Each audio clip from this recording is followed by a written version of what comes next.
Good morning. This is Friday morning, the day that we go down to the thrift store, and I'm getting ready to treat my feet. And I'm going to tell you about when we used to go to Springville Park.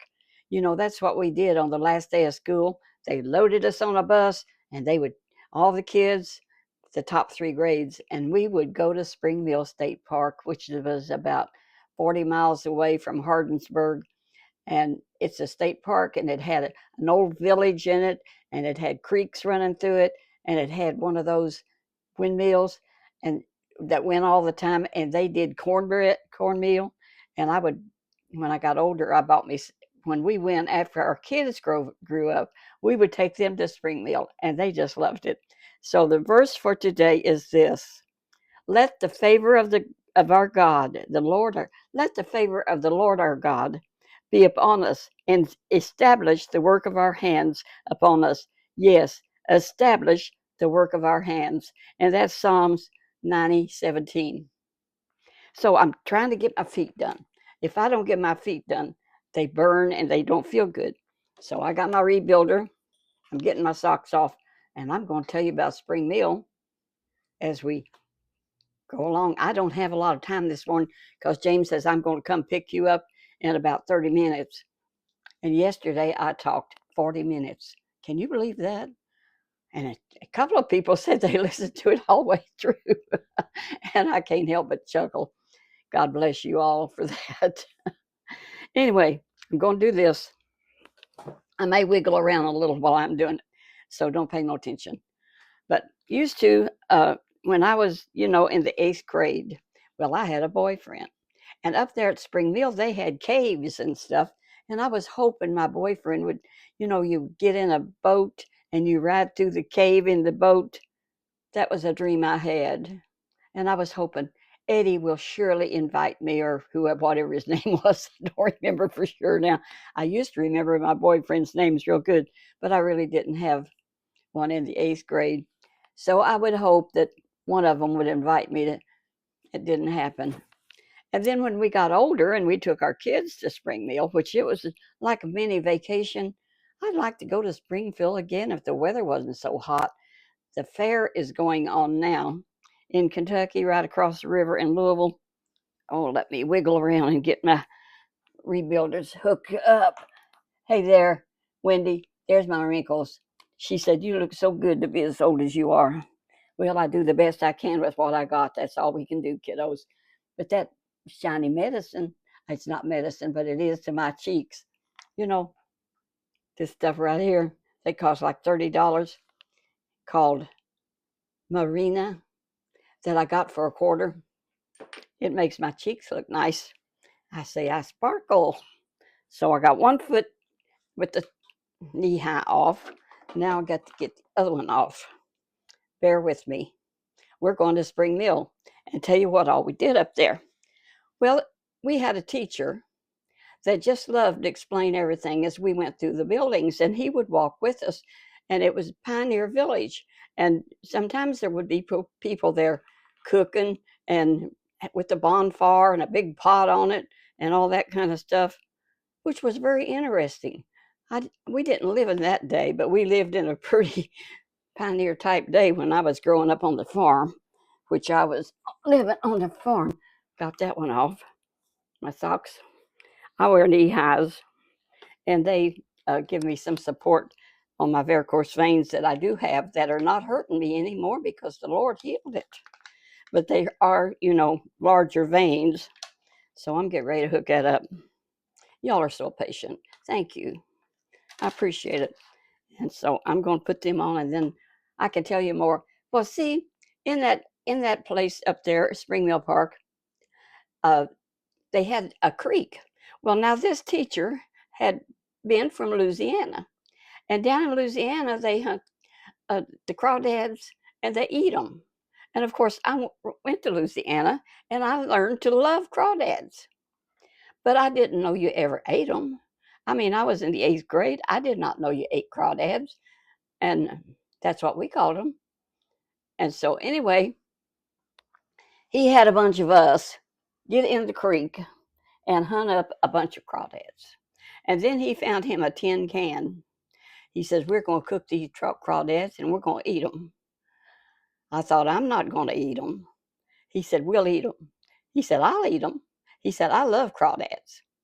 So he built his fire, little, small little fire, and put his tin, it was like an empty bean can or something, and he put water in it, and he put it on, and he let it boil. Those crawdads were only about this long, 2 or 3 inches long, and they had little tails. So he ate the little tails. I never saw nothing like it. Now, when we went to Louisiana and we ate the big crawdads, they are delicious.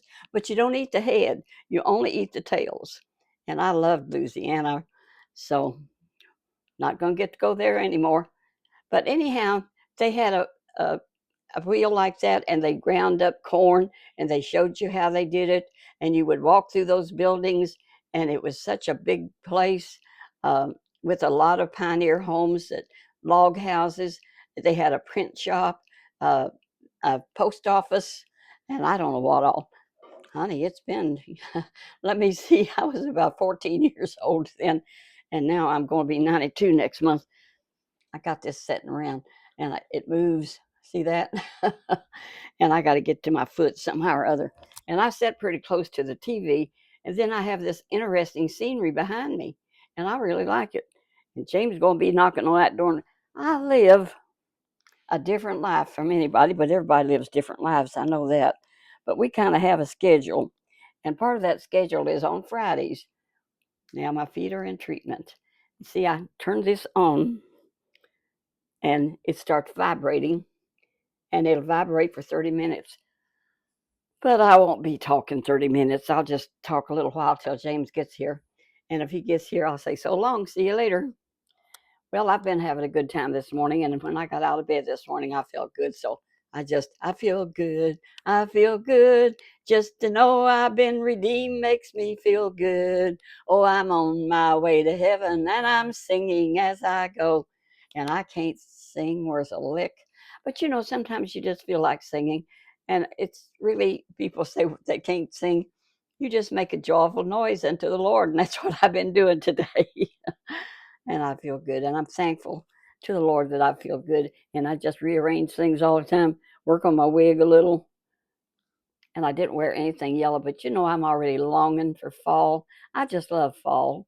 And it's here. And see, there's the geese in the water. Now, my grandma and grandpa had geese, and they had a big pond. And those geese at your house, at their house, which is, if you wasn't careful, they would attack you, get you, and twist their bill and pinch you really bad. So you have to fight them off. You carry a stick or something, because they would guard the house. Geese will look after the house. And that big pond that they had over at my grandma and grandpa's house when we lived on the farm, they lived over from us. And we got back and forth. We walked on Shank's pony. We went a lot of places on Shank's pony. Do you know what Shank's pony is? That's walking with your feet. And we did a lot of walking. And so it was about half a mile to Grandma and Grandpa's house over to the big pond. And we used to go over there and wade in it. And it started getting lilies in it. And the geese started dying out. And Grandma passed away, and nobody kept the geese up. Grandpa let that go. And Norman told me this, and I did not know it. My brother Norman is doing good, last we heard. I'll throw that in there. We're so happy about that. But if geese don't go in there and eat those seeds and stuff with those lily pods, they will grow so much that they will destroy the pond. And it was a big pond, and the fish die and everything. And now it's level ground over there on Grandpa's place. Of course, the house that I lived in as I was growing up, that Daddy built, we went back there a few times, and Buddy and I went. And the last time we went, which has been many years ago, the house had fell into the basement, and it just collapsed into the basement. I guess termites, because when Mom got married to her second husband, which we found him or her husband. Have I told you this story? Yes, I told y'all. Remember how we found Mom a husband? We started praying because she had 7 boys to finish raising because me and Phyllis was married and gone, but she still had those 7 kids at home. She was getting a little bit of help of Social Security, not much, so she could feed them. And of course, she had a lot of canned goods that she had canned over the years. And I mean, they weren't starving or anything, but she didn't have much cash or anything. So to buy it, she needed a husband. And so we started praying about it. I'm just going to go ahead and tell you right quick about Heber Wilson, my mother's second husband. So we started praying, and then Aunt Mary, who has gone on to glory, who lived in Florida and just went to sleep when her daughter took her to the emergency room, and they came back and told her, the doctor came back as Marlita, her daughter, was filling out the papers to admit her, came in and he said, she passed.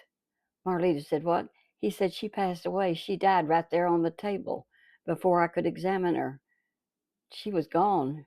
So, anyhow, good way to go because she loved the Lord. She just was gone. Her heart just quit beating and she just gone. So, anyhow, we started praying and I had a dream. And I dreamed, and I told Mom about it. I said, Mom, I had a dream and I saw yours in this dream. And this don't happen very often, hardly ever, but it did this time. And I said, Mom, he's not good looking. He's short and he's he's just chuffy looking and he's just not good looking at all. And so anyway, Aunt Mary lived across the street from this guy that had a mechanic in the basement of his house and he lived upstairs. And his wife had passed away a couple of years ago and he had 2 daughters. So he was a mechanic. So Mary said, you need to introduce your mom to him. And so I said, okay, maybe I could get some work done on my car because I had a car and it needed something or other. And I says, I'll just get an estimate from him and I'll take Mom with me and we'll look at him.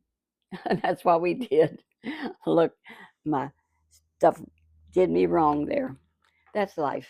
We don't worry about it, do we? So I usually do this and it comes back. I just mashed my little finger.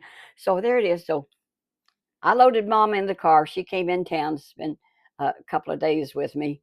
I went and got her. And because them boys were big enough to get themselves off to school. I mean, Tommy and David, Norman had already joined the service and was gone, but he had Tommy, David, Aubrey, Denny, Wayne, and Mike were still home. Mike was the baby, 15 years younger than me. So we went over to meet this man that Mary thought they would make a good couple. So we went in and I told him what I needed and I looked at him. And he looked at Mom and I said, oh, I heard you lost your wife. You know, Mom lost her husband. I lost my daddy and we miss him an awful lot. And boy, he was looking Mom over and she was looking him over. So he said, well, yes, I can do that job for you and it will run such and such. He said, just call me. I have to order the part or I'll call you. So he got my phone number. I said, call me when you're ready. So he called me and he said, you reckon your Mom would go out with me? And well, he called me up and started talking about her. And anyhow, after we left and at meeting Heber, I said, Mom, I hate to tell you this, but that's him. That's the man I saw in my dream. He's short, he's chuffy, and he don't wear his teeth. And you can tell it he don't wear his teeth. He just gums everything. Mom leaned back and she said, I thought he was a right nice looking old gentleman. I couldn't believe it. He wasn't. But she thought he was. So beauty is in the eyes of the beholder. That is a true story. So, so he called me to come and fix the car, and he run me home. We didn't live far away, and so he worked on my car. And then he started calling me. Where is my coffee? What did I do with that? Oh shucks, it's over there on the table. Forget it for right now. But anyway, he started calling me up, and then he said, talking about this and that and the other, just getting acquainted with me. And we got kind of acquainted, and I'm real outgoing, so it wasn't a problem. And I told him Daddy had been gone so long and what happened, and I had all these younger brothers, and it didn't deter him a bit. So he said, reckon she'd go out with me and get a bowl of chili? I said, she might. We can ask her. She's right here. And she said, yes. He said, well, I'm in town. He said, where do you live again? I'll pick her up. Well, I called my sister Phyllis and Stanley, and I said, Mom has a date with this man, Heber Wilson, the one that, well, we had a time finding out what his name was. When he signed my receipt, it looked like it was Huber. I said, reckon what his name really is. And so when I finally got the nerve, and I do have to get nerve up sometimes, I asked him, how do you pronounce your name? He said, it's Heber. It's a Bible name. I didn't know Heber. I had read the Bible a lot, but I don't remember seeing the name Heber. But it's in the Bible if you want to look it up. So he says, I'll come get her. Well, Phyllis and Stanley just started throwing a fit. They said, Mom is going on a date. I mean, she was about 44 years old. She was still young. Why not? Oh, there's my sweet man. I got to finish telling this right quick, honey. So anyhow, so Stanley told Mom before Heber come to get her, says, here's some money. Here's change. You get to a payphone and call me if you need me, and I'll come and get you wherever you're at. Well, for pity's sake. So, I mean, they were just, I said, he's not a mass murderer or nothing. He's a mechanic, lives across from Aunt Mary, so it's no problem. Well, to make a long story short, they dated about 8 months and they got married, and they were married happily for 35 years. He helped financially raise the rest of the boys, and they loved him, and I loved him. And Phyllis never did take up with him too much, but I did. And he was so good to my mom. And he used to give her $20 to spend any way you want to, May. Her name was May. And you just enjoyed yourself. She thought she was a millionaire. So I got to go, and I'm going to have fun down at the thrift store. So we'll talk to you later. Bye bye. Walk that path, though, where Jesus would be pleased with you.